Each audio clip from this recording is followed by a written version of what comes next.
the city of Boston does not slow down for anyone, not for the rain, not for the cold, not for the 200 people gathered on the 18th floor of the Harrington Grand, raise Crystal Saskas toward a $750 million future they believe is already theirs. Wide shot the skyline at night, glass and steel and light, stretching in every direction like a promise the city made to itself a long time ago and has been keeping ever since. Closer now, one building among many, gold light behind tall windows, the shape of a party, silhouettes moving, music bleeding through the glass, the particular glow of a room that has decided it matters. Slur, still a single window, 18th floor, a man standing alone looking down, navy suit, plain watch, hands in his pockets. Performing, not waiting to be noticed, just watching. Below him the city moves, above him the party continues. And somewhere between those two worlds, something is about to happen that no one in that ballroom is ready for, except him. He already knows how the night ends. Room 18-4. Harrington Grand Hotel, 7:42 p.m. The night someone poured wine on Calvin Mercer in front of 200 people was the night they made the most expensive mistake of their lives. They just didn't know it yet. Calvin stood at the window of room 1804 at the Harrington Grand, 18 floors up. The city moved below him the way it always did, without asking permission, without waiting. Just moving relentlessly, in every direction at once, like it had somewhere important to be and couldn't be bothered to explain where. He had been watching it for 11 minutes, not because he was nervous. Calvin Mercer had not been nervous before a meeting in a very long time.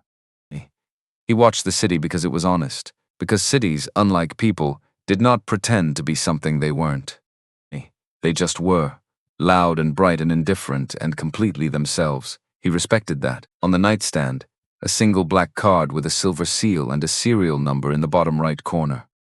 No name printed on it, no title, just the number which meant something to exactly the people it needed to mean something to, and nothing to anyone else.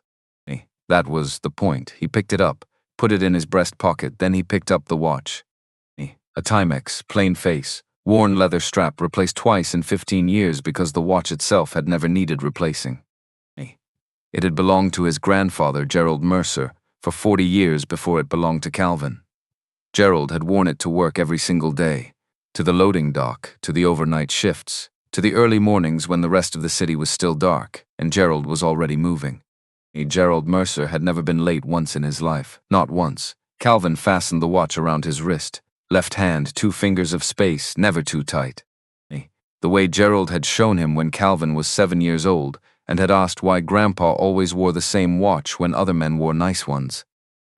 Gerald had said, "A man who needs his watch to announce him hasn't figured out yet that he's the one doing the announcing." Calvin had been 7. He'd nodded the way children nod at things they don't understand yet and spend the rest of their lives learning. He was 41 now. He understood. A knock at the door, soft, precise. "Mr. Mercer." Prescott's voice through the wood. Steady, as always. Prescott had been with him for 3 years and had developed, in that time, the particular competence of someone who understood that his job was to make problems disappear before they became problems. "Car's ready when you are." Calvin checked the Timex, looked out the window one more time. "Tell them I'm walking," he said. A pause, brief. The pause of a man who has learned that arguing with Calvin Mercer is a perfectly efficient way to waste both their time. "Sir, it's 14 blocks the gala starts at. Then I have exactly enough time." Calvin was already moving toward the door. "Go ahead. Find me inside." "Yes, sir." He stepped into the hallway, let the door fall shut behind him. 14 blocks, November air. The city doing what cities do. That was enough. He did not take the elevator. He took the stairs to the lobby, which was a habit from years ago that had become something he didn't think about anymore. The stairs were quieter. You could think on stairs. You could arrive at the bottom already knowing what you were going to do, instead of stepping out of an elevator still deciding. Tonight he already knew. He had known for 6 weeks. Streets of Boston, 7:44 p.m. to 8:12 p.m. Loisua, Them Wun Von Bando Crestline Capital. They kagzindat merita len one. The ordinary sounds of len one. The night air found the back of his neck immediately. Good sharp. The kind of cold that clarifies, that makes a clear argument for being awake and alive and standing on ground that isn't going anywhere. He walked south on Clarendon, then west. The city opened around him in layers. The restaurant block, with its warm light, and the smell of garlic and good bread coming through propped doors, the quieter stretch after that where a laundromat steamed against its own windows, and a woman in a green coat waited for a bus with the focused patience of someone who has done this 10,000 times and made peace with every one of them. The block before the Harrington Grand, where the hotels stood shoulder to shoulder and valets moved in their practiced choreography. He thought about the audit. 112 pages, 6 weeks in his possession. He had read it 3 times, once for the numbers, once for the patterns inside the numbers, once for what the patterns said about the people who had built them. The picture was not ambiguous. Apex Meridian was not a healthy company wearing a sick company's clothes. The offshore buffers, the reclassified liabilities, the systematic inflation of quarterly projections, this was not accounting error. This was accounting architecture, built deliberately, maintained deliberately, by people who understood exactly what it was doing, and Calvin had seen this architecture before. Not in a textbook, not in a case study from a business school that cost more per semester than his mother had made in a year. In a different building, 15 years ago, when the architecture had a different company's name on it. When he had been the one who found it and documented it and handed it to people who had decided, for their own reasons, that they would rather have rid of him than deal with what he'd found. He had spent the 2 years after his termination doing something that most people in his position did not do. He had not retreated. He had not taken the first job available to put distance between himself and the humiliation of the cardboard box. He had gone to a mentor, a man named Aldous Webb, who had run a small private equity operation in Philadelphia for 30 years and who had seen enough of the world to recognize something in Calvin worth backing, and he had made a case. Not for charity, for investment, in a specific thesis about patient capital and overlooked value, backed by the 37 pages of analysis that had cost him his job, and that turned out, in Aldous Webb's hands, to be exactly the kind of documented structural thinking that serious money paid attention to. Aldous had put in the first 2 million. Calvin had made it into 9 in 4 years. From 9, Crestline Capital had been built over the following 11 years, with the specific discipline of a man who had learned at 26 that institutions failed not because they lacked intelligence, but because they lacked honesty. And that the people willing to be honest, willing to look at the actual numbers and say the actual thing, were rarer than the market understood. That rarity was, it turned out, worth a great deal. He was not walking into this gala to settle anything. He had made his peace, the practical kind, the kind that converts grievance into information, with what had happened to him at 26. You did not build what he had built by spending energy on old scores. You built it by understanding what the scores told you about how the world actually worked. And then working accordingly.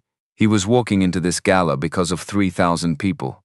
Analysts, accountants, facilities staff, people who came in early and stayed late and sent their kids to decent schools because the salary was reliable.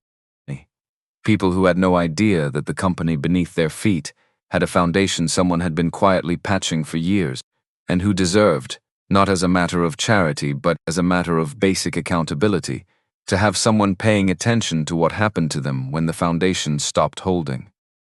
The deal Calvin had structured through Crestline Capital was real. The need was real. He had been willing to sign, was technically still willing with conditions, but he wanted to see Douglas Hale first.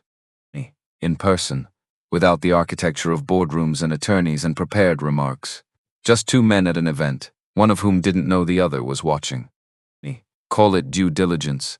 Call it the specific habit of a man who had learned in the rain at 26 that documents told you what companies did. Watching people told you who they were. He rounded the last corner. The Harrington Grand blazed ahead.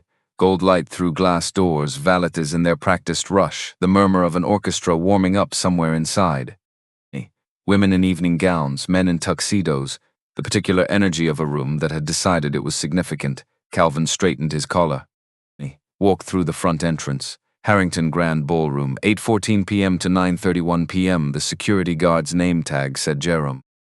Mid-40s. Built like someone who had played football and let his body keep the memory. He looked at Calvin with the expression of a man doing rapid mental arithmetic. Navy suit, no bow tie, no entourage, no visible reason to be at the front entrance of a private gala, and came up with an answer he was fairly confident about. He stepped slightly to the side, not fully blocking the professional version of a wall. "Sir, this is a private event." Calvin reached into his breast pocket, produced the card, held it out without hurry. Jerome looked at the card. At the serial number, at Calvin, then he stepped aside. "My apologies," he said, stiff. The particular embarrassment of someone who has just recalculated and doesn't love where the new number lands. Calvin nodded once and walked through. No lecture, no explanation, no performance. Because the most useless sentence in the English language, spoken always by people who suspect the answer is no, is "Do you know who I am?" And Calvin had never once said it. Not at 26, not at 30, not now. Inside, the ballroom opened like a held breath released. Crystal chandeliers casting light in every direction. White tablecloths, centerpieces that cost more than some people's monthly rent. The string quartet in the far corner playing something that everyone was too busy performing to actually hear. And phones everywhere, horizontal, recording, documenting attendance at this particular event, because apparently it hadn't happened if nobody had footage. On the presentation screens cycling across every wall, the Apex Meridian logo, clean and blue, and beneath it the number that had brought everyone here. $750 million partnership announcement this evening. The room buzzed with the particular frequency of people in proximity to large sums of money. Calvin moved through it slowly, hands in his pockets, eyes moving. He had a gift or a practiced habit which amounted to the same thing, for being invisible in rooms like this. Not because he was forgettable, because he was still, and in a room where everyone was performing at full volume, stillness read as wrong. As out of place, as staff, he had watched this happen his entire adult life. Two women in sequin dresses shifted their clutch bags to their far hands as he passed. A reflex, unconscious probably, which somehow made it more complete than if it had been deliberate. A man at the bar turned, clocked Calvin, turned back with the small recalibration of someone who had decided in under a second that this particular person was not worth the social investment. The man then laughed too loudly at something his companion said, as if to demonstrate to no one in particular that he had better things to attend to. A server, young, moving fast, keeping a tray of champagne level through what looked like sheer determination, caught Calvin's eye for a half second and gave him a look of brief, exhausted solidarity. "Us," said the look, "versus all of this." Calvin smiled at her. She blinked, then smiled back, surprised by it. He ordered water at the bar, found a column near the far edge of the room, close enough to see the stage, far enough to be precisely what everyone had already decided he was. Background nobody. A shadow in a room full of people angling for the light. Perfect. He saw Douglas Hale before Douglas Hale saw him. The photographs had been accurate. Tall, silver-templed, the particular handsomeness that comes from good genetics reinforced by decades of certainty that every room was already his. He worked the space with the ease of someone raised to be watched, hand extended here, laugh calibrated there, the smooth choreography of a man who had been performing confidence for so long it had stopped being a performance and become simply who he was. Beside him, Renata Hale, 49 years old, gold dress, red mouth, posture so exact it looked engineered. She moved through the room with the particular awareness of a woman who had been watching and being watched simultaneously for a long time. Her eyes moved in a pattern, not random, not social, but purposeful, categorizing, sorting, running the continuous calculation of who mattered, who didn't, and what each person in the room could do for or to her position. Her eyes found Calvin 2 seconds, maybe less, and finished their calculation, not a guest, not relevant, not worth the processing. She looked away. Calvin brought his water to his lips.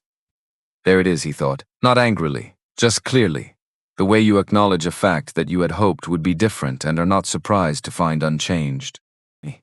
He had wanted to walk in here and discover that 15 years and a rebranding had produced something genuinely different. That the culture had shifted, that leadership had learned something from what the old company had done and who it had been. One look from Renata Hale, sorting people at a glance like library cards, filing Calvin under irrelevant without a moment's consideration. Not the answer he'd hoped for, but the honest one. He stayed where he was, finished his water, watched the room. Because conclusions drawn from one data point are opinions, and Calvin Mercer did not deal in opinions, he waited for confirmation. Douglas arrived approximately 20 minutes later, not because Calvin had moved. He hadn't. But the crowd had shifted and thinned near the column, and Calvin was slightly more visible than he'd intended, and Douglas Hale was, as Calvin had already noted, a man who kept extremely close track of who was standing in his space. He came over with a smile assembled from quality components that didn't quite combine into warmth. "Sir," the word carrying significant freight. "Are you finding everything all right?" His tone said, "You shouldn't be standing here." His face said, "I am too polished to say that directly." Calvin kept his voice easy. "Fine, just observing." Douglas let the words sit between them. Then, almost lazily, he snapped his fingers at a passing server. Not looking at her, the gesture of a man who has never once considered that the person holding the tray has a name. "Get him something, a towel." A small pause, a smaller smile. "He looks warm." A few nearby guests looked over. The server stopped, uncertain. Calvin said nothing. Douglas moved away, satisfied with the exchange in the particular way of a man who needed an audience more than he needed a result. The mockery had not really been about Calvin at all. It had been a performance of dominance for whoever was paying attention. Interesting, Calvin thought. And unfortunate. Renata arrived 4 minutes later, heels precise on marble, the rhythm of someone who understood that how you moved through a space told people what you thought of it. She was carrying a glass of red wine she had collected from a passing tray without glancing at the person who carried it. She looked at Calvin the way you look at something left in the wrong place by someone who should have known better. "You know," she said, pleasantly enough, "if you needed work tonight, there was a sign-up process." She tilted her head. "You didn't have to try to blend in." Calvin looked at her. She extended the wine glass toward his chest. "Take this to table 3, they've been waiting." He didn't move. Something shifted in her expression. Not uncertainty, annoyance. The specific annoyance of someone whose instructions have been ignored by a person they've already categorized. "Excuse me," she said, slower now. "I asked you to. I heard you." His voice quiet, entirely level. The voice of a man for whom other people's ceilings stopped being relevant a long time ago. The annoyance sharpened. Douglas reappeared. Because of course he had been watching. This had been a collaboration from the beginning. Renata identifying the target, Douglas arriving for the closing performance. Calvin understood that now. Douglas plucked the wine glass from Renata's hand with the ease of a man used to being handed things. He looked at Calvin and then, slowly, clearly, in front of 200 people in various states of attention, he tilted the glass forward. The red wine hit Calvin's suit at the shoulder, cold first, then the warmth of room temperature wine spreading through navy fabric in the way that only red wine spreads. Total, immediate, complete. The sound that moved through the room was not quite a gasp. It was the thing that exists just before a gasp, when people aren't yet sure if they're allowed to react. "One less confused worker ruining the atmosphere," Douglas said. Light, easy, like he'd just made a mildly clever observation. Renata laughed. Soft under her breath, the laugh of someone who has just received confirmation that her read of a situation was correct. 4 feet to Calvin's left, someone raised their phone, recording. Calvin stood very still for a moment. He thought about his grandfather. Gerald Mercer, who had spent 40 years on loading docks and overnight shifts, and never once needed a room to confirm what he already knew about himself. He thought about his mother, Rita Mercer, who had cleaned other people's rooms at Johns Hopkins Memorial for 28 years, and who had come home every morning with the particular quiet dignity of a woman who had decided, somewhere early in her life, that other people's opinions of her were simply not her responsibility to manage. Calvin Mercer, who owned Crestline Capital outright, who held positions in 19 companies across 7 sectors, who had built everything he had from a cardboard box and a rainy afternoon and a decision made in the wet, lifted 2 fingers. He wiped the edge of his jaw where a drop had landed, adjusted his sleeve, straightened his posture, and walked toward the exit. No words, no backward glance, no performance, just a man who knew exactly who he was, leaving a room that had just demonstrated exactly who it was. A server, the young one with the tray, the one who had given him the look of exhausted solidarity, whispered as he passed. That man walked out like he owned the place. She meant it as an observation. She had no idea how precisely accurate it was. Corridor outside the ballroom, 9:31 p.m. The hallway was a different country. Kula Kuita. The marble held the sound of the city outside in a low, continuous hum. The music from the ballroom softened to a murmur through the closed doors, like something heard from underwater. Calvin's footsteps were even. 1, 2, 3. The stain on his shoulder pulled slightly against the fabric. He didn't touch it, didn't look at it. It was there. It was what it was. No amount of attention would make it less true, and no amount of pretending would make it less visible, and he had made peace with both of those facts before he had even reached the corridor. He pulled out his phone, screen lighting his face in the dim hall. He found Prescott's contact, tapped it. Prescott answered on the second ring, which was standard. "Sir, pull the offer." Calvin kept walking, voice steady, completely unhurried, as if he were commenting on the temperature. "Lock every channel. Full termination. Process it tonight. A single beat." Just long enough for Prescott to absorb the full meaning of full termination. Not a pause, not a renegotiation, not a cooling-off period. Complete and formal withdrawal from every associated position. "Understood," Prescott said. "Timeline. Now." "Yes, sir." He ended the call. He slipped the phone back into his pocket. A couple near the elevator at the end of the hall had seen him come through the ballroom doors. He could tell by the way their attention moved to the stain on his shoulder before it moved to his face. The involuntary prioritizing of visible information. The woman murmured something. The man shook his head slowly. "Rich people never expect the quiet ones," the man said. Just loud enough to be heard, not quite intending it. Calvin pressed the elevator button. He gave them a single nod. Not unfriendly, not warm, just acknowledged. The doors opened. He stepped in. In the mirrored walls of the elevator, he looked at himself, steady eyes, even jaw, the dark stain spreading across navy fabric in the way that things spread when they've gone as far as they're going. His phone vibrated. Prescott, legal conf, all channels initiating, announcement to partners within the hour. He locked the screen. The elevator opened to the lobby. It moved the way lobbies move at events like this, clusters of guests stepping out for air or a quieter phone call. The general restlessness of people who need to perform being at a party more than they need to actually be at it. Someone near the bar noticed the stain and said something to their companion. He caught that's the guy from somewhere to his left. He didn't slow down. Outside the Harrington Grand, 9:38 p.m. The night was sharp with cold, the good kind. The kind that finds the back of your neck and makes a clear argument for being alive and awake and standing on solid ground. A valet moved toward him immediately, trained already reaching for the standard protocol. Calvin lifted one hand. "Easy, final." "I'm walking." The valet stopped. "Of course, sir." Calvin stepped off the curb, crossed the driveway, reached the sidewalk beyond the hotel's gold-lit perimeter, and kept going. Behind him, through the glass, the ballroom lights were still warm, music still playing, the Apex Meridian logo still spinning on every screen. $750 million partnership announcement. He almost smiled. He walked half a block, past a bodega with its door propped against its own warmth. Past a bus stop where a woman in scrubs sat reading something on her phone with the focused calm of someone who has genuinely earned the right to be exactly where she is. He thought about his mother. Rita Mercer had taken that same bus, or one like it, for 28 years. She had risen at 4 in the afternoon, made coffee that she drank standing at the kitchen counter because there wasn't time to sit, packed her bag, and gone to work at Johns Hopkins Memorial in the part of the building that most people never thought about. The rooms where things got cleaned, where the particular invisible labor of keeping a hospital functional happened without acknowledgement, without ceremony, without a single spinning logo on a screen. She had never complained. Not that he heard, and Calvin had listened carefully. She had also never once suggested in word or implication that the work made her less than what she was.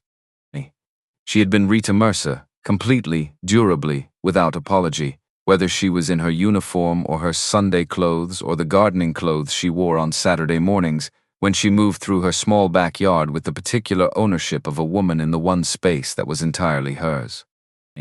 He thought about what she had told him once, when he was 10 years old and had come home undone by something he couldn't even name now. Some cruelty from a classmate, some small humiliation that had felt enormous in the way that things feel enormous at 10. She had looked at him steadily, had not rushed to fix it or minimize it, had waited until he was done being upset about it, and then said, "You are not what other people put down in front of you, Calvin. You are what you do when you pick back up." He had been nodded. He was 41. He He was walking, his phone vibrated. Prescott again. Announcement delivered. 3 associated funds confirmed withdrawal pending documentation. 4th processing, on schedule. And then a forwarded message through Prescott's routing line from a number Calvin didn't recognize. Who is that man? Something just happened in that ballroom. People are talking. Calvin stopped walking. He was at the corner of Clement and 5th. A streetlight made a warm circle on the pavement. Traffic moved past, indifferent and continuous. He looked back once. The Harrington Grand was a gold rectangle in the middle distance.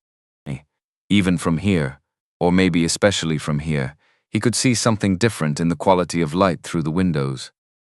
A change in the movement of people inside, less festive, more urgent. His phone vibrated a 3rd time. Prescott announcement delivered.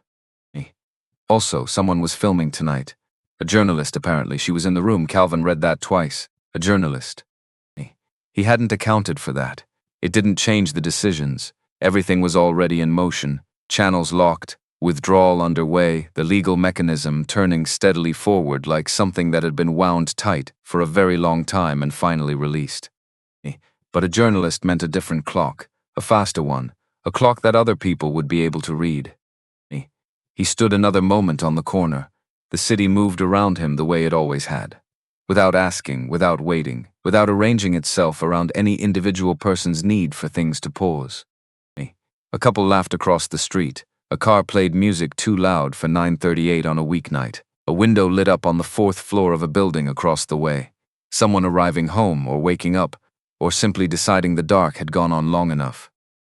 He thought about a woman on her hands and knees in a hotel ballroom, 60-something years old, evening shift uniform. Picking up broken glass by herself. Carefully, methodically, the way you do a job you've done 10,000 times. While 200 people raised their glasses overhead and congratulated each other on their significance. He had stopped. He had crouched down beside her, had helped her pick up every piece without a word exchanged between them. She had looked at him when they were done, clear eyes, the unsentimental kind of gratitude that comes from someone who expects very little from strangers, and had given him a small nod. He had given one back, that was the moment. Not the whine on his shoulder, not Douglas's smile or Renata's laugh or the server's whisper about owning the place. The moment had been a woman picking up glass alone while the party raged above her, and the simple, clarifying question it asked. What does it tell you about a company when the people who keep it standing have to kneel on its floors alone? He knew the answer, had known it since he was 26 years old with 37 pages of truth that no one wanted. The question was always who was going to do something about it. He put his hands in his pockets and walked on. Behind him, he did not turn to watch, but he knew the music inside the Harrington Grand stopped mid-note. He kept walking. Some things you set in motion because they're right, and then you walk away, and you trust the work. And the night moves with you, and you don't look back, because the past is fixed, and you have places to be. Hale residence, Beacon Hill, 10:17 p.m. to 4:30 a.m. Douglas Hale did not sleep, not because he felt guilty.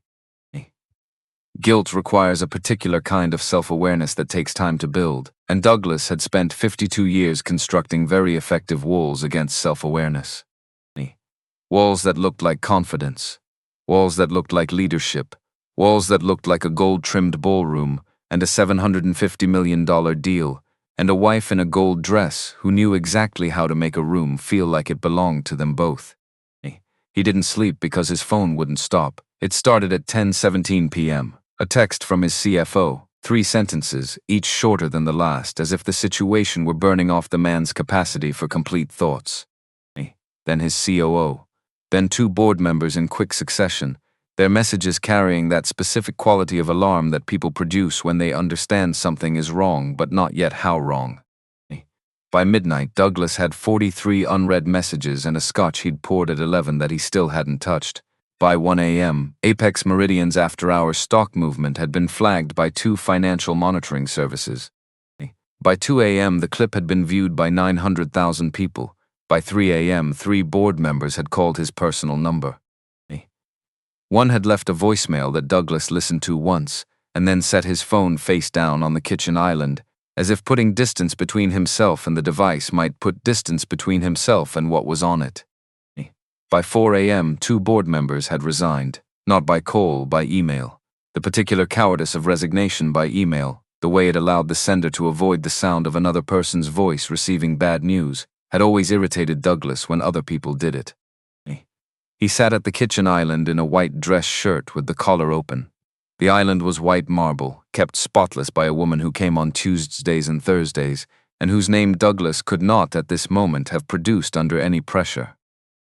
The kitchen was immaculate, the scotch was untouched, the phone was face down, and Douglas Hale sat in the center of all of it and tried very hard not to think about the man in the navy suit. Because when he thought about the man in the navy suit, the way he had stood there, the particular quality of his stillness, the fact that he had not flinched, had not explained himself, had not done any of the things a person does when they are surprised or embarrassed or caught in a place they don't belong. When Douglas thought about all of that, something cold and specific moved through him. He had been in boardrooms for 30 years. He knew how power looked. Power looked like the room noticing you. Power looked like space being made. Power looked loud and deliberate and fully aware of its own effect on the people around it. The man in the navy suit had done none of that, and Douglas, who was very good at reading rooms, had missed him entirely. "What else have you missed?" said a voice in the back of his mind. He didn't answer it. Renata came downstairs at 4:30 a.m. She had changed from the gold dress into something dark and silk. Her face, without the full evening presentation, was different, not diminished, just real. Which was its own distinct difference. She looked at him the way she looked at problems, directly, without the preliminary of softening it. She looked at the untouched scotch, at the face-down phone, at Douglas. "How bad?" she said. Not a question, the shape of a question with all the hope removed. Douglas turned the phone over, slid it across the marble toward her. She looked at the screen, scrolled, stopped, scrolled again. "The clip," Douglas said, "it's at. I can see what it's at." She set the phone down, turned it face down the same way he had. Like neither of them wanted to watch the number move in real time. The kitchen was very quiet. "We need to reach him," Renata said. "I know. Today. In person. Not through lawyers, not through assistants." "I know, Renata." She looked at him a moment longer, something moving behind her eyes that she kept behind her eyes, which was where Renata Hale kept most things that mattered. Then she turned and went back upstairs. Douglas sat alone in the immaculate kitchen. He thought about the man's posture. The way he had adjusted his sleeve after the wine hit, slowly, without agitation, as if rearranging something minor. The way he had walked toward the exit without looking back, without hurrying, without any of the energy of a man who has just been humiliated. The way he had walked, Douglas thought now, like someone who had already made a decision before he reached the door. "What decision?" said the voice in the back of his mind. Douglas picked up his phone, called his CFO. It went to voicemail. Of course it did. Elaine Voss's kitchen, 6 a.m. to 9 a.m. Elaine Voss had not intended to break a story. She had intended to write 500 words about the Apex Meridian Gala for a regional business journal that had been paying her 40 cents a word for 11 years.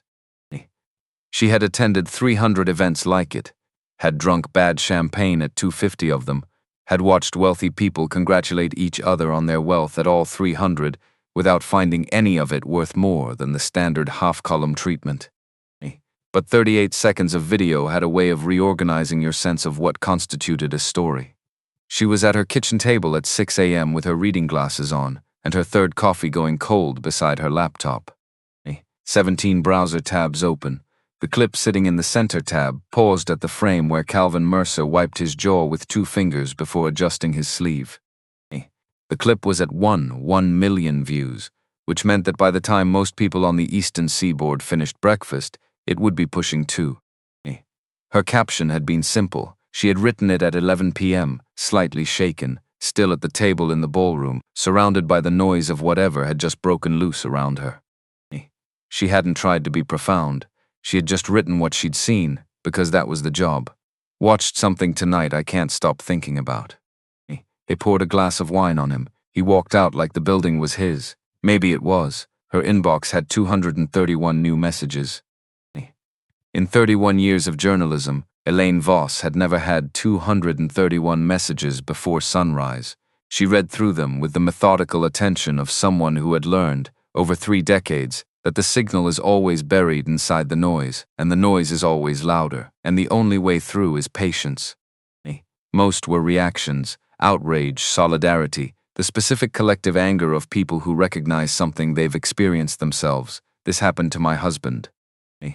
This happened to my father at his own company's Christmas party. This happened to me every single day for 6 years until I stopped showing up. And then 16 messages deep, one from a name she recognized immediately. Robert Gale, 67 years old, former editor-in-chief of a publication that had at its peak set the agenda for American business journalism.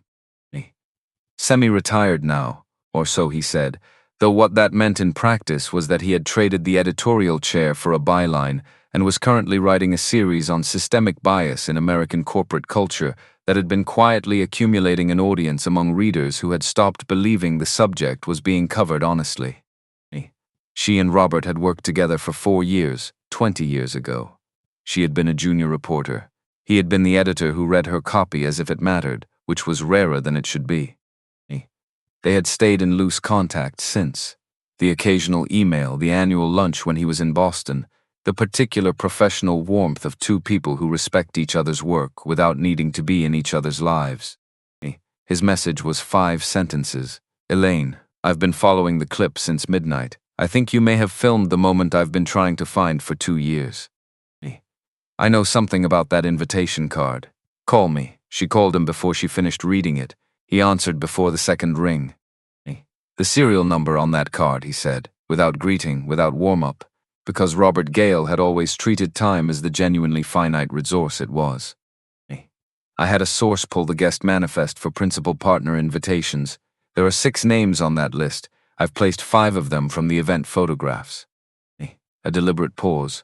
Robert had always known exactly how to time a pause. The 6th is registered to Crestline Capital. Elaine set down her coffee. Pull the ownership structure, he said. She was already typing. She found it. Read it. Read it again. Robert, she said slowly. Yes, this man. Yes, they poured wine.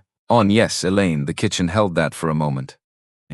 I'm writing it, she said. I know you are. A pause. I'm writing the context. Let's do it properly. Let's do it right. She hung up, opened a new document, put her glasses back on and began, not the fast version. Not the clip with a caption. The real version, the one that required 6 hours and 17 sources, and the kind of careful verification that meant she would have to call people who didn't want to be called, and ask questions that people didn't want to answer. The version that would stand up completely to every scrutiny. The version that Robert's 2 years of reporting had been building toward without knowing it needed a moment, and that this moment needed without knowing it needed a story. She wrote. The city came up around her as she worked, light changing in the kitchen window, the sounds of the building waking, footsteps overhead, a door, a radio through the wall playing something she couldn't quite identify. She didn't stop. She had a discipline that had been built over 31 years and a story that had been built over 15, even if neither she nor the man at the center of it had known it at the time. She wrote, Crestline Capital offices, 8:15 a.m. to 2 p.m. Loisua. Tai kijk ziendao mer Rita len tu. Kat bert bani người doi tên every meridian fund sur kain cơ so hom lap part 1. Calvin was at his desk by 7. Not because the situation required early hours. Prescott had the legal mechanism running. The associated funds were processing their withdrawals with the steady institutional efficiency of money doing what it's properly instructed to do. The situation did not need him in the building before sunrise. He was there because he wanted to read page 47 again. The summary section. The page where the numbers stopped being numbers and became a portrait of choices, who had made them, when, with what knowledge of their consequences. He had read this page 6 times in 6 weeks. He read it a 7th, not because he doubted what it said, but because decisions with the weight of this one deserved to be made from the document itself, not from memory of the document. It said exactly what he remembered. He closed the file. His office was a corner room on the 16th floor. Prescott had arranged it 3 years ago when they took the space, and Calvin had not seen a reason to change it. The windows faced north and east. Outside, the city held itself under November overcast, everything under it sharp and particular, the kind of light that finds the details in things. He looked at the details. His phone had been active since before 6. Prescott's updates arriving in sequence. The legal mechanism was processing, the stock movement had been flagged, 2 board members had resigned by email overnight. Calvin had read each update and set the phone face down and gone back to page 47. Now he set the page down and thought about what came next. Not the filing that was already drafted, reviewed, verified. 5 weeks of preparation. A document that did not leave gaps because the people who built it understood that gaps were where truth went to get lost. The filing would go through at 4:30 p.m. regardless of anything that happened between now and then. That was decided. What was not decided was what happened to the work. He picked up the organizational chart, below director level. He had asked Prescott for it at 2 o'clock the previous night, from the street outside the Harrington Grand, and it had been on his desk when he arrived at 7. 2,300 names, arranged by division, by function, by the particular architecture of a company that had real operational value buried inside a leadership structure that had been systematically deceiving its investors. The people on this chart had not built the deception. They had built the actual company, the mid-market analytics platform, the compliance consulting arm, the regional advisory teams that had genuine client relationships and genuine track records and genuine hen value that would survive whatever happened to the entity above them. If someone was paying attention to what could be preserved and how. He was paying attention. Prescott knocked at 8:15, came in with the clip count, the board resignations, the stock movement in after hours. 2.4 million views as of 7:30, Prescott said, setting the summary on the desk. After hours down 22%. Board Chair Harriet Cross has not resigned. Her statement went out at 6. Concern, commitment to review, no names. What's your read on Cross? Calvin said. Prescott considered it the way he considered things that were worth considering without rushing. 8 years on the board, he said, survived 2 previous leadership crises without getting ahead of herself or behind the situation. She understands the difference between the institution and the people running it. She's been waiting for room to act. He paused. I think she has it now. Calvin looked at the stock figure. And the calls, he said, Douglas Hale's office 4 times since 6. His personal attorney twice, a Gerald Finch, 1 board member, not Cross. Prescott checked his notes and Elaine Voss. The journalist who was in the room last night, she left a message through the public line. What did she say? That she filmed something last night she doesn't fully understand yet, and she would like to understand it before she publishes. A pause, she specifically said before, not instead of. A journalist asking to understand something before putting it into the world. Rarer than it should be. Tell her I'm not available for comment, Calvin said, but tell her thank you for asking. Those exact words. Yes, sir. Prescott made a note. The Hales themselves haven't called directly. They will. What would you like me to tell them? Calvin turned to the window. The city going about its Thursday with complete indifference to any of this. Traffic, people, the ordinary relentless forward motion of a place that did not stop for individual situations. Nothing yet, he said. Let them sit with it. Prescott moved toward the door. The slight pause at the threshold, the hesitation that meant something worth saying had not yet been said. Go ahead, Calvin said. The accounting structure, Prescott said carefully, on page 47. It's the same methodology Hargrove Financial used before the SEC action. He paused. Did Douglas know that when he inherited it? Calvin turned from the window, looked at Prescott directly. That, he said, is the question I intend to have answered this afternoon. Prescott held the look for a moment. Then nodded. Then left. Calvin sat with the question the empty room left behind. Because there were 2 versions of Douglas Hale, and they led to different places. Not in the legal sense. Both versions were accountable under the filing that would go out at 4:30 regardless, but in the human sense. The version who had inherited a corrupted system and continued it knowingly was one kind of person. The version who had inherited it told himself the restructuring had cleaned it up and continued it through a combination of incuriosity and the particular blindness of a man who needed things to be fine. That was a different kind of person. Both kinds made a mess. Only one kind had any chance of understanding it. He picked up the org chart again. Went back to the work of finding what could be saved and how. Hale Residence, Beacon Hill, 8:43 a.m. to 12:15 p.m. Renata did not wait. while Douglas made calls that went to voicemail and sent messages that received automated responses and tried to navigate a collapsing situation through the standard channels that had stopped being useful approximately 12 hours ago.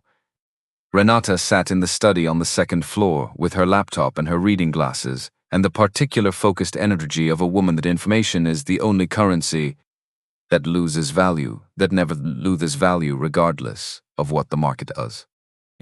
She was looking for Calvin Mercer, methodically, starting with the obvious and moving steadily toward the obscure, the way you search when you already suspect the obvious won't be enough. No Forbes profile, no Bloomberg entry, no Wikipedia, no LinkedIn, no Instagram, no public-facing anything. A few indirect mentions in institutional finance publications, background investor unnamed source, quiet position, all with the same careful removal from any spotlight. The man had built his privacy the way he had presumably built everything else, deliberately over a long period of time, without announcing what he was doing. She found the Crestline Capital filings, which told her the structural facts without telling her anything about the person. She found a brief mention in a 2017 Harvard Business Review piece about Shin Capital. He was cited anonymously as a fund manager who had held positions in distressed companies for longer than the market would expect and had been correct to do so. She found a reference in a 2021 commercial real estate report to a Crestline subsidiary that had quietly acquired and stabilized 2 properties that had been in default. Patient, quiet, correct over long time horizons, she kept looking, and then, in the digital archive of a business ethics conference held in Chicago in the fall of 2019, she found it. A transcript. Speaker listed as C. Mercer, Crestline Capital. The talk had been titled, "What Companies Lose When They Stop Seeing People." She read it once fast, scanning, then she closed the laptop, sat back, opened it again, and read it from the beginning. Slowly.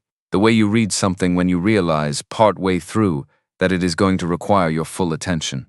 It was not a polished speech, no TED Talk cadence, no inspirational architecture, no moments designed for applause.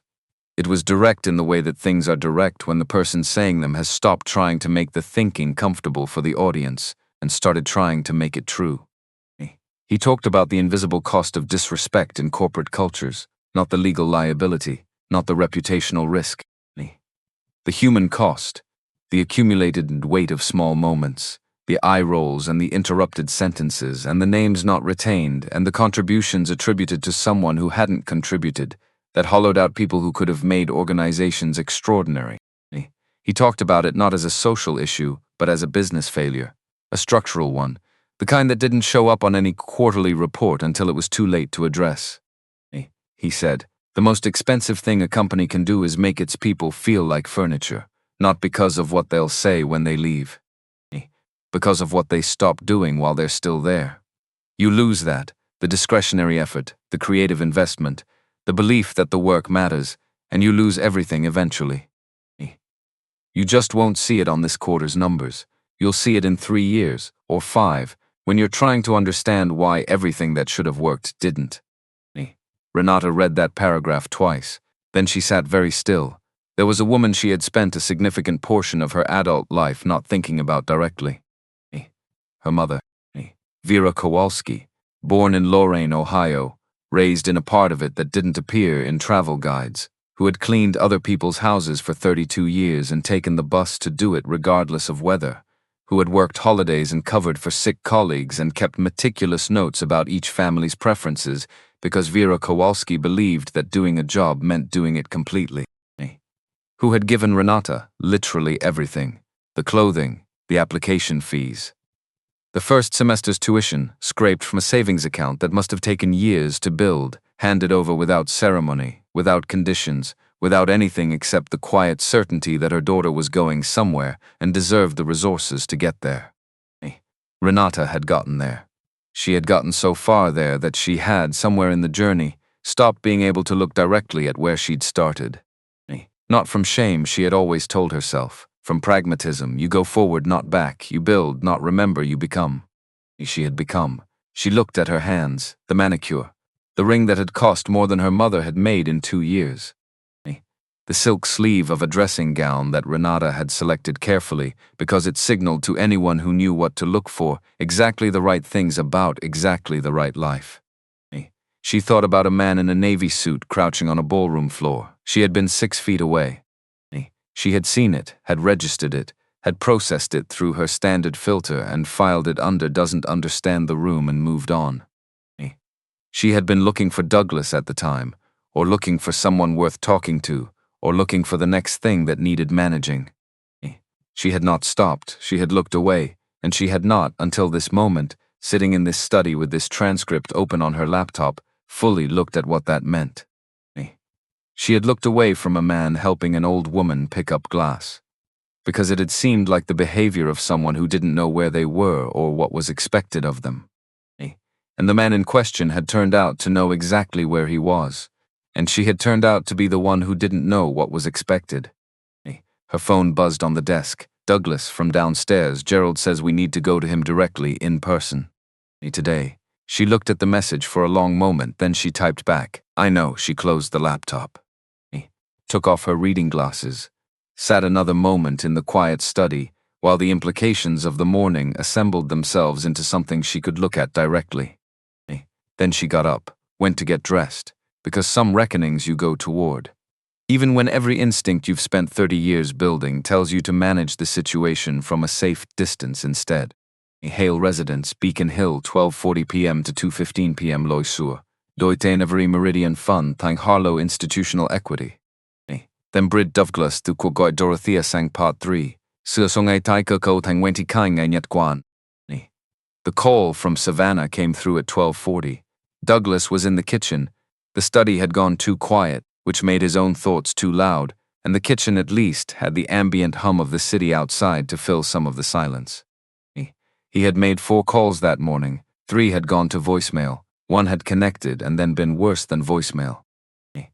Area code 912, his mother, Dorothea Hale, 76 years old, living alone in the house on Gaston Street in Savannah that she had refused to leave after Douglas's father died, on the grounds that she had lived there for 41 years and did not intend to let grief rearrange her geography. She had, over the course of Douglas's life, developed an instinct for the moments when he most needed to hear from her that bordered on something he could not explain rationally. He answered, Mom, I saw it. No greeting. Dorothea had concluded some years ago that openings were a waste of the time that was actually available. Marjorie's granddaughter sent it to her. Marjorie called me. Mom, there's a great deal of context that, Douglas, her voice. The specific register that had nothing to do with anger. Anger would have been easier, and everything to do with something older and more durable. The voice of a woman who had known him since before he knew himself, and had never once confused who he was with, who he was performing. Do you remember what I told you about your grandfather? He remembered. He had always remembered.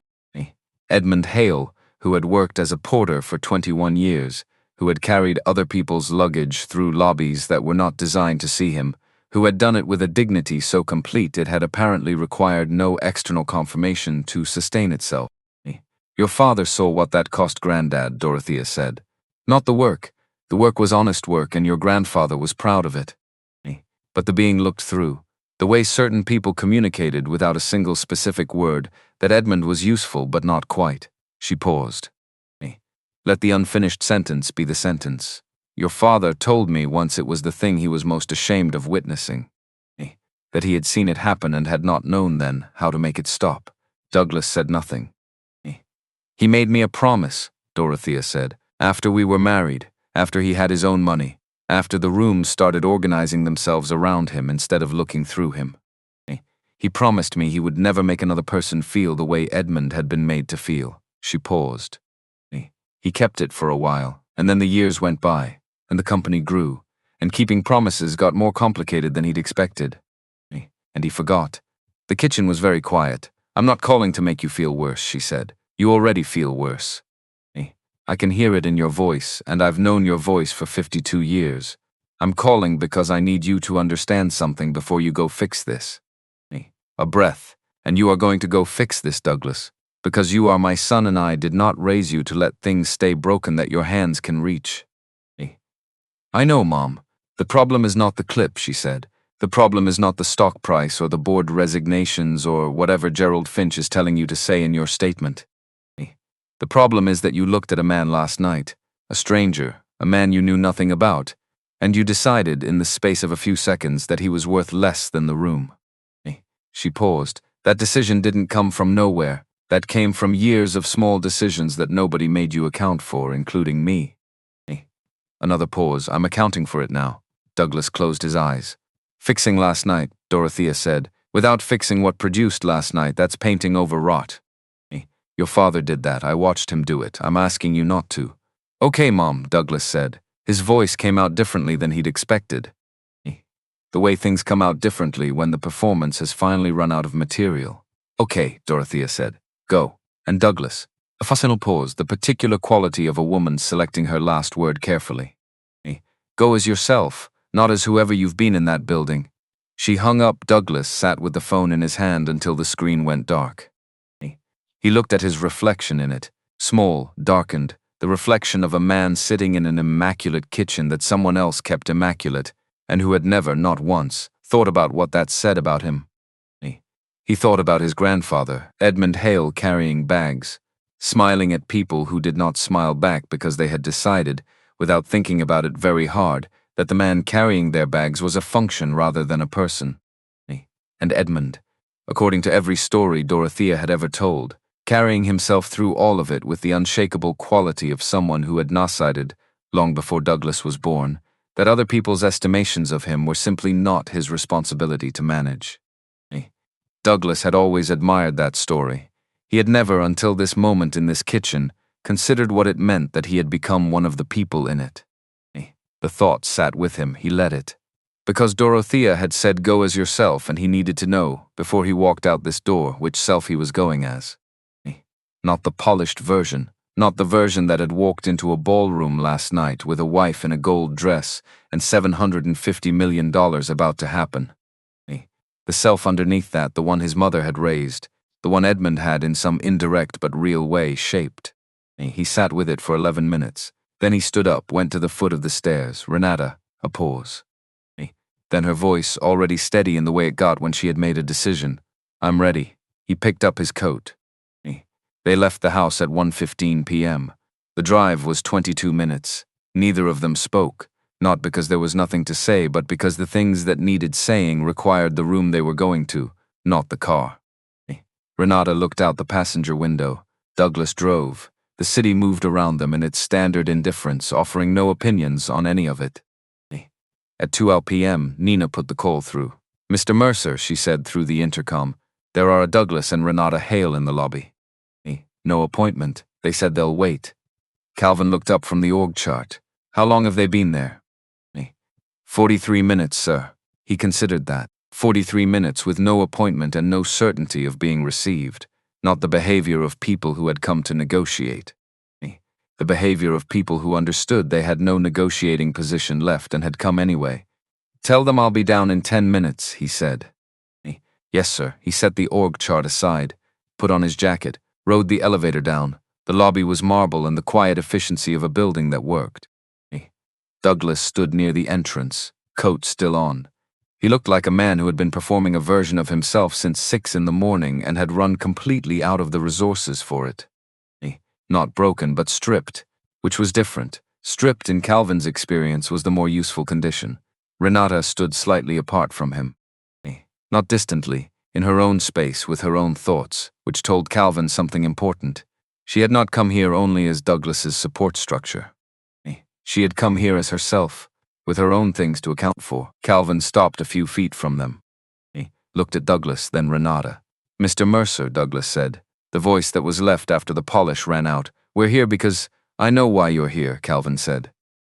Not unkindly. Just clearly Douglas stopped. There's a conference room on the 4th floor, Calvin said. Follow me.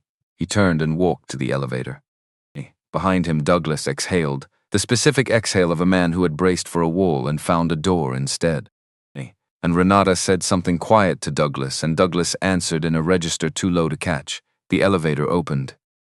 Calvin stepped in. They followed. 3 people, 4 floors up, mirrored walls and the soft hum of the mechanism. Not a word between them.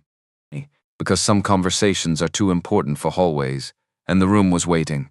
Conference room 4B, Crestline Capital Offices, 2:15 p.m. to 3:40 p.m. Lois Sua, then beat Douglas to cuộc gọi Dorothea. Thêm khoảnh khắc Calvin quyết định không kể lịch sử 37 nàng. Sir Douglas nói câu có chiều sâu quá đột ngột. The conference room had one long table, 6 chairs, a window facing north where the city arranged itself under November light, gray and complete and indifferent to everything happening inside this room. Calvin sat on one side, Douglas and Renata on the other. No lawyers, no buffer of professional distance. Just 3 people and a table and the specific quality of silence that lives in the space before something true gets said. Not comfortable, not hostile, just present. Heavy with what it was waiting for. Prescott had left a water pitcher, 3 glasses, small curtsies that say this is still a civilized conversation, whatever else it is. Douglas poured water for himself. Then, a beat late, the beat of a man whose instincts were fighting their way through everything else occupying him, he poured for Renata. Then he looked at Calvin's glasses. He poured that one too, Calvin noticed. Filed it. Said nothing. Douglas set the pitcher down. He looked at his hands for a long moment. The hands of a man looking for a beginning that doesn't sound like management. Then he looked up. His mother had said, "Go as yourself." This was him trying. "I've been thinking since last night about what to say to you," he said. "I prepared things in the car. None of them were right." He stopped. Started again at the place below the preparation. "We were wrong. What I did was wrong, not because of what it cost us. I understand what it cost us, and I'm not here about that. Because of what it was, what it communicated to a person who was standing in a room." He stopped again. He pressed his lips together. "That's what my mother said to me this morning, that what I did communicated something. And she was right." Calvin looked at him, not warm, not punishing, clear. "Okay," he said. Douglas blinked. "Had prepared for more. I heard you," Calvin said. He reached forward, turned the laptop toward them, opened it to page 47, did not speak. Let the page do what pages do when they are allowed to. Douglas looked at the screen. The color left his face in stages, not dramatically, not all at once, but in the gradual way of someone who is reading something and understanding, sentence by sentence, the full shape of what they're reading. "How long?" Douglas said. 6 weeks. 6 weeks before the gala, before the handshakes, before the wine. "You knew," Douglas said. "I knew. Then why come at all?" "The audit tells me what the company did," Calvin said. "It doesn't tell me who the people running it are. I've learned not to conflate those two things." A pause that had no cruelty in it. "Just wait. I came to see for myself." "You answered the question I was asking." Silence. There was a moment. Calvin felt it distinctly, the way you feel moments that contain a choice, where he could have said more. Where he could have told Douglas that he was not the first person to find this architecture inside this company. That 15 years ago, a 26-year-old employee had documented the same structure and handed it to management in a binder and been walked out the door with a cardboard box. That the man sitting across this table was, in ways neither of them had chosen, the continuation of a story that had started before either of them had known each other existed. He could have said all of that. He chose not to, not because it wasn't true, because it was his story, and this room was not about his story. His story had already produced its result. The filing that would go through at 4:30, the audit that was already in motion, the org chart with 2,300 names that he was going to spend the rest of this week figuring out how to protect. His story had done its work. What this room needed was Douglas's story, and Douglas's story needed room. So Calvin stayed quiet. And let page 47 be enough. Renata had not spoken. She was reading, not skimming, reading, her eyes moving with the concentrated attention of someone who processes before reacting, because she has learned over a long time that reacting before processing is how you lose. She read for nearly 4 minutes. No one spoke. The city was audible through the glass. A distant siren, traffic in its continuous low register, the ordinary sounds of a world that kept moving. Renata looked up. "It's the same structure," she said. Douglas turned to her. "What?" "The accounting methodology." She pointed at the screen without touching it. "Precise. The offshore buffer arrangement, the liability reclassification, the quarterly projection inflation. I researched Hargrove Financial this morning." She looked at Douglas directly. Her voice was controlled in the way that things are controlled when the control is costing something. "This is identical. Not similar, identical. The same routing logic, the same categorization approach. She stopped, then said it plainly. Did you know? The room changed, not loudly, the way temperature changes. You feel it before you can name it. Douglas was quiet. Douglas.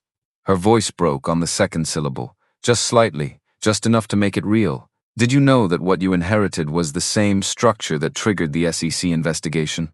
That cost 11 people their careers. Did you know it was the same? I inherited it, Douglas said, low.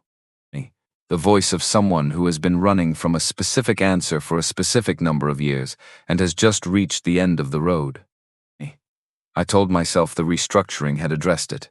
I looked at the new name on the building and I told myself it was different. I needed it to be different. He paused, so I decided it was. You decided, Renata said, not cruel. Exact. Yes, Douglas said. The single word cost him something visible. Renata turned back to Calvin and something in her posture changed, not collapsed, something more deliberate. The specific movement of a person abandoning a position they have been defending for a very long time, not because they've been defeated, because they've decided to stop. Mr. Mercer, she said, I need to say something, not about the deal. I understand the deal is finished. Not about the business consequences. Those are ours to live with. She paused, searching for the right beginning, which is different from searching for the right words. I read something this morning, a transcript of a talk you gave. In 2019, Calvin was very still. You said the most expensive thing a company can do is make its people feel like furniture. She looked at the table surface briefly, then back at him. I haven't been able to get that sentence out of my head. She paused, and then she said the thing that had been building all morning, since she had sat in the study with the laptop and looked at her hands and understood something she had been successfully avoiding for a very long time. My mother cleaned houses, she said. 4 words. The kind of sentence that costs something when you say it to a stranger. Especially when you have spent 30 years arranging your life so it would never need to be said. In Lorain, Ohio. For 32 years. She was thorough and she was reliable and she cared about doing it well. Not because anyone noticed, but because that was who she was. Renata's hands were flat on the table, completely still. The women she worked for were mostly decent, but there were moments. Small ones, the tone of voice. The assumption in the way someone opened a door or didn't. The way a person can communicate without a single specific word that you are useful but not quite. She stopped. The unfinished word sat in the room. I watched it happen, Renata said, and I understood even as a child what it meant. And I swore in the way that children swear things that I would never be the person on that side of it. She looked at her hands, the ring, the silk sleeve. I became that person anyway. She said it plainly. Without self-pity, without theater. Just the declarative fact of it, the way you say something once you've stopped trying to argue yourself out of it. Last night I was 6 feet away when you helped that woman pick up the broken glass. I saw it. I registered it, I processed it through. She stopped. I thought you didn't understand the room. She looked at him directly. I was the one who didn't understand the room. I spent 30 years becoming someone that no room would look through. And last night I became the person doing the looking through. I became the voice my mother heard in other people's houses. A pause. I became the person who made her life harder. The conference room was absolutely silent. Douglas was looking at his wife with an expression Calvin had not anticipated and could not entirely name. It was the look of a man seeing something that had been present for a very long time, and that he was only now, in this room, in this specific quality of honesty, able to fully recognize. Calvin took a slow breath. That, he said, is the first honest thing I've heard from either of you. Not absolution. Not warmth. The acknowledgement that something real had been said into a room that could hear it. Renata nodded once. The deal is finished, Calvin said, even, settled. That doesn't change. He looked at Douglas, and the accounting structure will be reported to the SEC. That doesn't change either. The obligation existed from the moment the audit was complete. What happened last night didn't create it. It removed the last reason I had to take more time before moving. He paused. What you can do, what you owe to the people in your organization who never made any of the decisions on page 47, is cooperate fully with everything that follows. Give the regulators everything they ask for. Don't make those people pay for your legal strategy. Douglas looked at him. He then said, yes, one word, and it cost him something. which meant it was worth something. Calvin stood. The meeting was over. Not because everything was resolved, most of it wasn't, but because everything this room could hold had been put in it. Lobby and elevator, and following weeks 3:40 p.m. onward Loy Sua, them 3-4 Kove Renata Saukogup. Sua the ordinary sounds of Len 2. Calvin walked them to the elevator himself, the small courtesy of it, not warmth. Warmth was not what this was, and pretending otherwise would have cheapened both the conversation they'd just had and the people who'd had it. But decency, the basic human decency of seeing people to the door, which did not require that you approve of them. Which was in fact only decency when it didn't require approval. His grandfather had understood that. At the elevator, Renata turned. She looked at him with the directness of someone who has decided there is no longer any point in managing how she is perceived, because the management is part of what produced last night. Mr. Mercer, she said, I'm sorry. Not for the business outcome that's ours to live with. I'm sorry for what we did to you in that room. In front of all those people. She stopped. You deserved better than that. Not because of who you are or what you own. Because you were a person standing in a room. Calvin looked at her for a moment. So did your mother, he said quietly. Every single day, in every house she walked into, the elevator opened, Renata stepped in. And Renata Hale, who had spent 30 years building walls of such precision that almost nothing had gotten through them, who had walked into this building 2 hours ago. Still half believing there was a version of this situation that could be managed, looked at the floor of the elevator and said nothing at all. Because there was nothing to say to that. Because it was true in the complete way that true things are. Not partially, not with qualifications, not open to the reinterpretation that she had, over a long career, learned to apply to most things. Just true, completely. The doors closed. Calvin stood in the hallway. The building hummed around him. Someone laughing in an office down the corridor, a phone ringing twice and stopping, the afternoon doing what afternoons do. He stood another moment. Then he went back upstairs. In the weeks that followed, Renata Hale did something that people who had known her for years would later describe as out of character, which meant they had not known her as well as they thought. She withdrew from her 3 board advisory positions, 2 non-profits, 1 trade organization, without statements, without the elaborate explanatory architecture that usually accompanied her exits from public-facing roles. She simply stepped back and she called her mother, not to explain, not to confess, just to call, the way she had stopped calling with any regularity sometime in the years when the building had demanded most of her attention. Her mother answered on the 3rd ring, in the slightly cautious way of a woman who has learned that unexpected calls sometimes carry unexpected weight. They talked for 40 minutes. Renata did not mention the gala or the clip or the conference room on the 4th floor. She asked about her mother's neighbors, about the garden, about whether the church's fall fundraiser had gone the way her mother had hoped.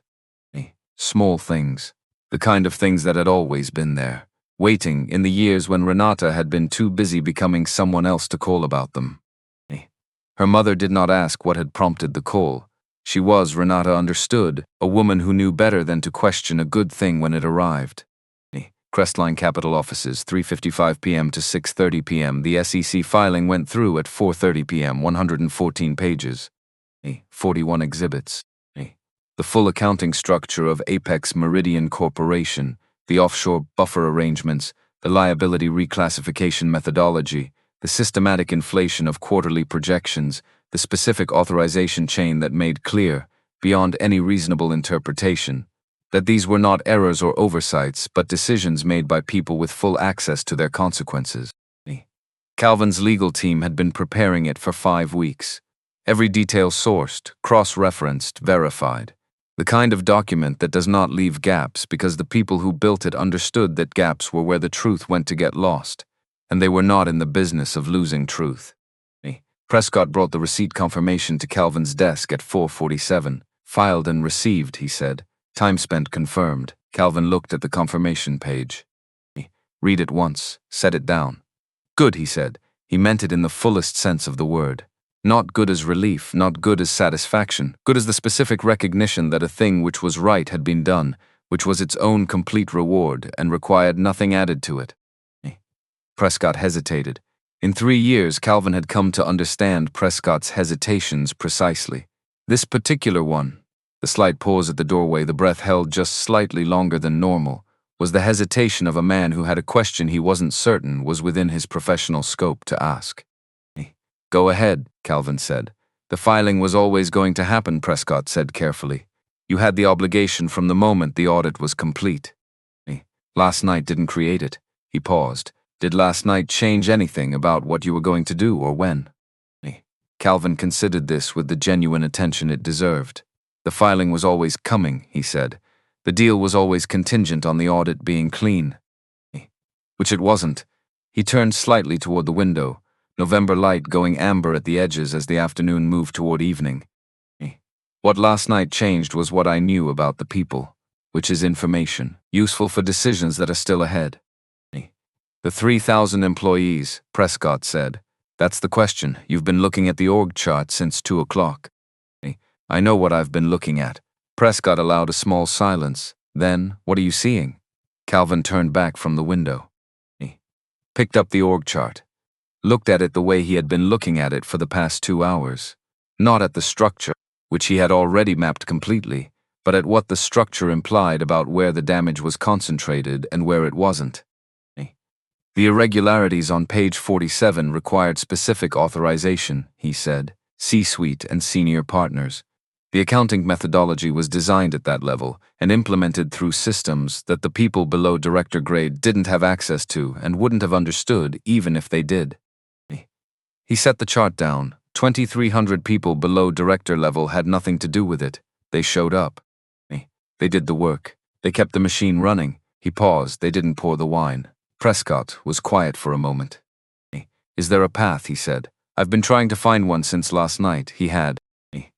Since the moment he had walked away from the Harrington Grand and thought 3,000 people and understood that the decision he had made, the right decision, the only decision available to him given what he knew, would have consequences that would land on people who deserved none of them. He had been trying to find a way to separate the consequences from the people. At 5:15, his desk phone rang. Nina's voice through the intercom. Harriet Cross calling Mr. Mercer. She says she's calling from Apex Meridian. Calvin straightened. Put her through. A click. Then a voice. Solid, a little weathered. The specific quality of timber that has been through weather and is more credible for it. Mr. Mercer, Harriet Cross said. I'm not calling about the deal. I want to be clear about that from the start. I know the deal is finished. Then what are you calling about? Calvin said. The people, she said. I've been looking at the organizational chart since this morning. The viable divisions, mid-market analytics, the compliance consulting arm, the regional advisory teams, those operations are sound. The people running them are capable. The irregularities were concentrated at the top and in the financial reporting structure. Below that, the work is real and the talent is genuine. A pause. Not for effect, for precision. 2,300 people whose jobs don't have to disappear because of decisions they didn't make. Calvin was very still. I'm proposing a bridge arrangement, Harriet continued. 60 days of payroll stabilization while we identify acquirers for the viable divisions. Not a rescue of Apex Meridian, an entity that ship has sailed and frankly it needed to sail. A rescue of the work and the people doing it. Another pause. I understand you may have reasons not to want to be involved in anything connected to this company going forward. I want you to know that I would understand that completely. Send me the numbers, Calvin said. A brief silence on her end. The silence of someone who had prepared for more resistance. I'll have them to you by 6, she said. Good. A pause. Mr. Mercer, Harriet said. The register changed slightly. Not less professional, but less formal. The difference between someone speaking to a counterpart and someone speaking to another person. Can I say something that isn't about the business? Go ahead. I've been in corporate governance for 31 years, she said. I have seen a very large number of people make a very large number of decisions. Most of them make decisions based on what they stand to receive. She paused.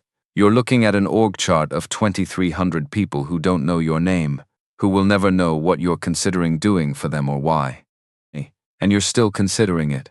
Another pause. I don't have a frame for that fits comfortably into the work I usually do. I just wanted to say I noticed it. Calvin looked out the window. The city in the late afternoon, amber light on glass and stone. The particular beauty of a city at the end of a working day, when all of its motion takes on a quality that feels almost like intention. My mother worked nights, he said, cleaning a hospital, for 28 years. Every person in that hospital, the patients, the families, the doctors, the administrators, depended on the work she did. The building had to be clean, the rooms had to be prepared, the systems had to function. Without that work, none of the other work was possible. He paused. She mattered completely, absolutely. She just didn't always get to know it. A long silence from Harriet Cross. Then, I'll have the numbers to you by 6. Good, Calvin said. He hung up, sat for a moment.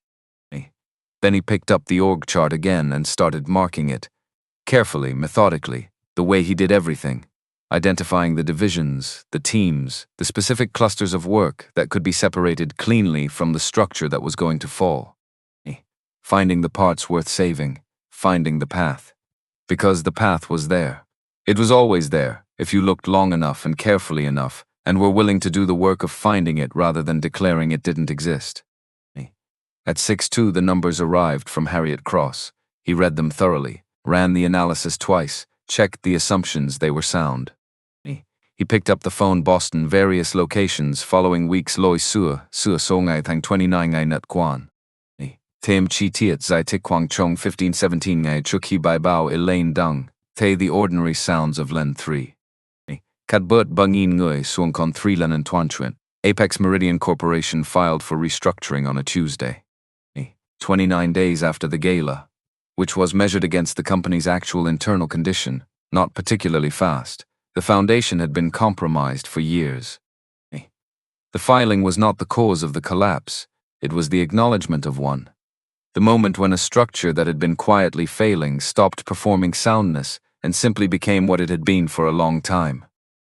Douglas resigned the CEO position the same morning. His statement ran 3 paragraphs, not a lawyer's 3 paragraphs, or not entirely. They had the specific quality of something that had started as a lawyer's draft and had been revised, several times, by a man who had decided that the only remaining currency he had was honesty, and who was trying, with the difficulty of someone learning late, to spend it well. The first paragraph acknowledged failures of leadership and judgment. The second committed to full cooperation with the SEC review. The third, the one that surprised careful readers, said something that did not sound like crisis management. He wrote, "The people of this organization deserved leadership that saw them clearly. I was not that. I intend to spend the time ahead understanding the difference between the leader I believed myself to be and the one I actually was, and what that cost people who had done nothing to deserve it." People who knew Douglas Hale read that paragraph and were surprised. People who knew Dorothea Hale were not. Harriet Cross was appointed interim CEO. She moved through the first week with the efficiency of someone who had been watching this situation develop for long enough to have already made most of the decisions she would need to make. She cleared the senior leadership, she contacted the viable divisions, she began identifying potential acquirers with the thoroughness of someone who understood that the goal was not to find a buyer for the entity. That ship had sailed, and frankly it needed to, but to find the right homes for the work that was worth saving. She called Calvin's office twice that week. Both calls were brief, specific, and productive. The bridge arrangement was in place. Payroll was stable. The first acquisition conversation for the mid-market analytics division was moving faster than projected.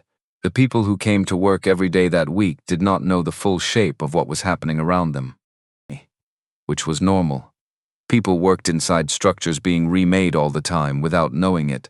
The difference here was that someone was making sure the remaking did not require them to disappear. They didn't know that either. That was fine. Elaine Voss had spent the 17 days between the gala and her publication date doing what she had spent 31 years learning to do, verifying. Every source, every claim, every implication of every claim. She and Robert Gale had divided the reporting between them. He took the structural story, the corporate history, the documented pattern that his 2 years of prior work had given him the architecture to tell. She took the room itself, what had happened in it, what it meant, what it always meant every time it happened in every room where it happened. Her piece ran on a Thursday afternoon, 4,200 words, not the clip, not the caption. The piece that the clip had been pointing toward without knowing it, The one that required the 17 days and the 31 years and the 40 years of Robert Gale's reporting before it to exist. It was about rooms, about the invisible architecture of who is seen and who is not in the rooms where consequential things happen. About the accumulated weight of small decisions, the eye rolls, the finger snaps, the wine glasses tilted, and the large decisions those small ones produce over time. About the cost of all of it, paid not in dollars but in the currency of human dignity that appears on no balance sheet and damages no quarterly report and is real nonetheless. She did not name Calvin directly at his request. She named the pattern. The piece found its readers at the speed of something worth sitting with. Not viral speed, not 2 million views in 48 hours, but the steady, purposeful movement of writing that goes to the right places rather than everywhere at once. A woman in Louisville, 67 years old, who had spent 26 years in corporate environments and knew exactly what Elaine was describing, who set the piece down after the third paragraph and sat with it for a long time before picking it up again. A retired teacher in Phoenix who read it Sunday morning and thought about every student she had watched be made invisible and what it had cost them. A man in Cleveland who thought about his father and a career spent being the most capable person in rooms that were arranged so he couldn't say so. The piece did not go viral. It went somewhere better. It went deep. And Cecilia Burke, 63 years old, 11 years on the evening shift at the Harrington Grand, a daughter in Cincinnati and a grandson she FaceTimed on Sunday mornings, read it on her break 3 days after it published. She did not know that the journalist had been 6 feet away from her that night. She did not know about the man in the navy suit, not in any way that connected to her. She just knew that there was a line in the piece about a woman picking up glass alone while 200 people lifted their glasses over her head, and that the line described her so exactly, so quietly and completely and without drama, that she had to set her phone down for a moment before she could finish. She finished. She folded the screen dark. She sat in the break room for the remaining 4 minutes of her break, in the fluorescent quiet of a room designed for nothing except a brief pause in the middle of work, and she thought, someone saw that. That was all. That was, in fact, everything. 3 days later, her supervisor called her into the facilities office and told her about the scholarship. Anonymous funding, third-party administration, prioritized toward evening and overnight staff. First recipient identified by seniority and need. Cecilia sat in the small office and said, "I don't understand." Her supervisor said, "Someone saw you." "That's all I was told." Cecilia looked at her hands. "All right," she said. The way you say all right when you mean something the word isn't large enough to hold. When you mean, I have done this work for 11 years, and someone noticed, and I did not know until this moment how much I needed that to be true. All right, she said again, and it was. Baltimore, Maryland, a Saturday in December. Lois Sua Coquette Humlap Nguyen Van Coquette Part 1. Katbudwan Triatli the ordinary sounds. Sulan Tri Merita Zung Hingang Hakting Tai Vichitiet Azung Thailand Chuk. Calvin drove to Baltimore alone, not because he needed to. Prescott had offered a car and a driver. Calvin had said no thank you, same as always, and taken his own sedan, which was dark blue and looked like every other dark blue sedan on any highway, which was exactly why he drove it. He left early, the city thinning behind him as he went south, the skyline pulling back in the rear view until it was gone, then just a brightness at the edge of the cloud cover where the density of lit windows pushed against the gray. He drove in silence. He thought about Harriet Cross. The bridge was holding. The mid-market analytics acquisition would close before the new year. The compliance arm had a letter of intent. The regional teams were being absorbed individually. Slower, but cleaner, in the way that clean things are often slower. He thought about Renata in the elevator, the way she had looked at the floor and said nothing. The specific quality of that silence. Not emptiness, but fullness. The way silence is full when someone has just understood something they cannot yet speak around. He thought about Douglas's one-word yes across the conference table. What it had cost to say it simply. What it would cost, going forward, to mean it. He thought about a scholarship that would renew annually. About a woman in a break room who had read a piece of journalism and felt for a moment entirely seen. About the particular and irreplaceable value of being seen. Not famous, not celebrated, not put on any screen, just seen. By someone paying attention, he turned down Elamont Street, the row houses, the marble stoops, the corner store with its prop door. The elementary school playground, empty on a Saturday, the swings moving slightly in a wind that had come up while he was driving. He pulled up in front of the house, sat for a moment with the engine off. It was smaller than memory made it. It always was every time he came back. Not diminished by the smallness, just returned to its actual size, which was the size of the place where he had become whoever he was before the world had opinions about it. His grandfather had come home to this house every night for 31 years, not with stories about who had recognized him that day, or what the room had thought of him when he walked in, or whether the people he'd served had understood what they were in the presence of. Gerald Mercer had come home to this house and eaten dinner, and watched the news and gone to bed and done it again. Not because life had not asked more of him, because he had understood at some foundational level that Calvin had spent his whole adult life trying to describe to himself precisely that the asking was not the measure. The doing was the measure, the showing up was the measure. He got out of the car, stood on the sidewalk. The block moved around him in its Saturday way, a dog somewhere, kids on bikes at the far corner, a neighbor pulling groceries from a car 2 houses down. The specific rhythm of a neighborhood being entirely itself, without reference to anything outside it. He reached into his coat pocket. The Timex. He had taken it off that morning and put it in his pocket instead of on his wrist. Some instinct about this particular trip, about arriving at this particular place holding it rather than wearing it. He turned it in his palm, the metal cool, the leather strap worn smooth by 40 years of his grandfather's wrist and 15 of his own. The watch itself unchanged, telling the same time it had always told, not fast, not slow, exactly what it was. Gerald Mercer, who had shown up every day, who had been what he said he was, who had not needed a room to confirm it, or a number on a screen to prove it, or a logo spinning on a display to make it real. Who had understood long before Calvin had the words for it, that worth was not conferred, that you carried it. That the question was never whether you had it. The question was whether you remembered. When the rooms got grand enough that remembering felt unnecessary, or hard enough that remembering hurt, that you had it to begin with. Calvin stood on Elamont Street and felt the weight of that, not heavily, the way you feel something that has been true for a long time and that you have finally stopped carrying at arm's length. He walked up the front steps, put his hand flat on the door for a moment, just once, the way you touch something to complete a gesture that wants completing. Then he walked back down, got in the car, sat for a moment with the engine off and the December quiet surrounding everything and nothing requiring his attention for the next few minutes except this. He fastened the Timex around his wrist, left hand, 2 fingers of space, the way Gerald had shown him. Then he started the car. Pulled away from the curb, Elamont Street in the rear view. Smaller, then gone, then the kind of present that doesn't need to be visible to remain real. The highway opened ahead, long and gray, full of people going ordinary places on an ordinary Saturday, each of them carrying whatever they carried through the invisible labor of being a person in the world, which was the oldest work there was, and the least acknowledged, and the most essential. The city rebuilt itself in the windshield as he drove toward it. Calvin Mercer drove back into it, the same way he always had. The Timex said 11:52. He had left early. He was returning exactly when he'd intended.